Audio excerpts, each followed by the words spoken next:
का बयान है ब्रजभूषण जी का, वो कह रहे हैं मेरे लोग इशारे के लिए बस इंतजार है, वरना जंतर मंतर पे तो देखिए, एक मंत्री इस तरीके की बातें करता है, एक अध्यक्ष WFI का अध्यक्ष इस तरीके की बातें करता है, और देश के गृह मंत्री चुप है, और देश के मंत्री सारे चुप हैं, वो महिला मंत्री भी चुप है। तो ये डराने का काम किया जा रहा है ना, ये अध्यक्ष के द्वारा, ब्रजभूषण के द्वारा महिलाओं को डराने का काम किया जा रहा है। जाइए, मैं कहती हूँ खुले मंच से और इस जंतर मंतर से आप जरा इशारा करिए, हमारी किसान कौम जो है वो तैयार है तुमसे लड़ने के लिए, ये मैं दावा करती हूँ, और मेरे जैसी बेटियां हैं वो लड़ने के लिए तुम्हारे लोगों से तैयार है।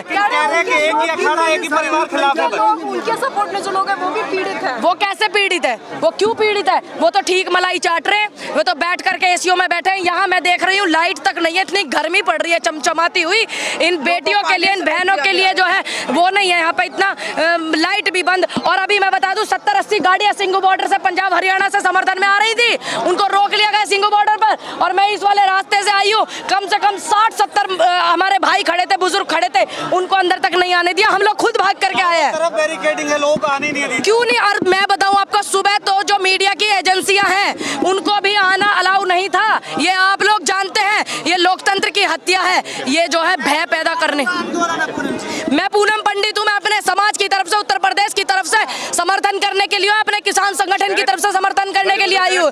और इसी तरीके से ये लोग किसान आंदोलन को बदनाम करते थे, कहते थे कि जाटों का आंदोलन है, एक राज्य का आंदोलन है, और उसका बाद में निष्कर्ष क्या निकला कि वो देश के किसानों का आंदोलन था और उसमें जीत दर्ज हुई। और मैं कहना चाहूंगी प्रधानमंत्री जी को कि जो भगोड़े थे वो एक राज्य के थे, गुजरात के, और यहाँ जितने भी लोग लेकर के मेडल आए हैं वो सभी हैं, और इनके समर्थन में सभी राज्य के लोग लगे हुए हैं। आप देख रहे होंगे मध्य प्रदेश, केरल, कर्नाटक से लोग आए हुए हैं समर्थन करने के लिए। जब तो ये नहीं कहते हैं कि एक ही राज्य में मेडलों की बौछार हो रही है, जब तो नहीं कहते हैं ये लोग, इनको आदत है आंदोलन को बदनाम करने की। और मैं एक बात कहना चाहूंगी, किसान आंदोलन की वो रूपरेखा आप लोगों ने सबने देखी थी।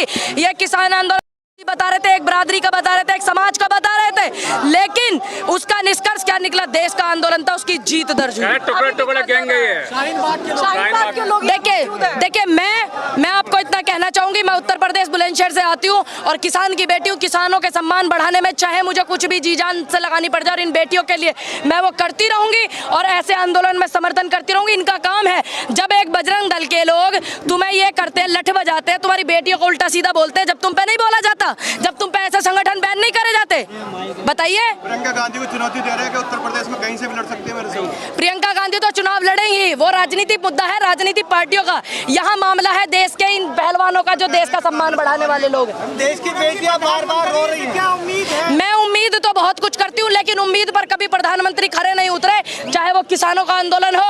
ये तो किसानों का दबाव था, किसानों ने हालत खराब करी थी देश के प्रधानमंत्री की, तब जाकर के बिल रद्द हुए थे। और मैं सभी लोगों से कहना चाहूंगी, जितने लोग मेरी वीडियो देख रहे हैं और यहाँ सुन रहे हैं, अपने अपने गांव से जिस तरीके से किसान आंदोलन में समर्थन के लिए कमेटी बनाई थी कि आज 10 लोग ये जाएंगे, आज 10 लोग ये जाएंगे, आज 10 लोग ये जाएंगे, गांव में अपनी कमेटी बनाइए, यहाँ जंतर मंतर पर समर्थन करने के लिए भेजिए।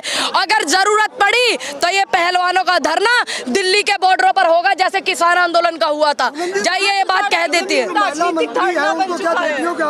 उनको अपनी बेटी के आंसू दिखे थे ना, झूठे आंसू। वो महिला नहीं बोलेगी कभी भी, वो महिलाओं के समर्थन में रात के अंधेरे में 2 बजे बेटी को दिया था। वो जब नहीं बोली, दिल्ली में 5 साल की बेटी को चितापा लिटा दिया था, वो तब महिला नहीं बोली। उस महिला की क्या आप मेरे से बातें करते हैं? जिस औरत को अपनी कुर्सी का भय हो, जिस औरत को प्रधानमंत्री जी की सेवा करने का काम हो, वो जनता की सेवा कभी नहीं करेगी। ये बात आपको समझनी होगी, जनता को समझनी होगी ना।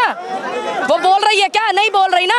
आ जाए जरा जंतर मंतर पर, मिले इन बेटियों से, पता लगेगा ना कि ये बेटी क्या है, पता लगेगा। ब्रजभूषण जी कह रहे हैं कि अगर प्रधानमंत्री अमित शाह कहेंगे तो उसकी बातें दूंगा, तो क्यों नहीं कह रहे हैं? अमित शाह क्यों नहीं कह रहे हैं? दूसरी बात, अमित शाह के कहने पर क्यों? जो उस फेडरेशन में बेटी है हमारी, जो मेडल लेकर के आई है, वो आपसे निवेदन कर चुकी, आपको खूब कह चुकी, संविधान के दायरे में समझा चुकी, तो तुम क्यों नहीं इस्तीफा कर रहे हो? मतलब एक थाली के चट्टे बट्टे, एक कहता है कि मैं इस्तीफा दे दूंगा, लेकिन गृह मंत्री कहेगा, लेकिन गृह मंत्री तो कहते ही नहीं है। आपको तो पता है कैसी झूठी चाणक्य नीति से उन्होंने इन्होंने हमेशा किया है। कह रहे हैं आरोपित के रूप में इस्तीफा नहीं देंगे, आरोप लगा हुआ है तो इस्तीफा देके वो उसे सिद्ध नहीं करना। अरे एक आदमी खुद ही कहता है कि मैंने इतना मर्डर किया है।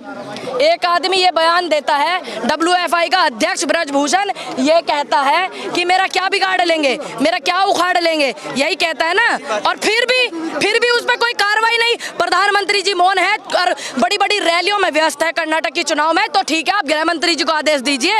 आप दिल्ली पुलिस को, जिस दिल्ली पुलिस को आपने लठ बजवाने के लिए और घुड़ियों से लठ बजवाने के लिए आदेश दिए थे ना, उन्हीं को आदेश करवाइए ना।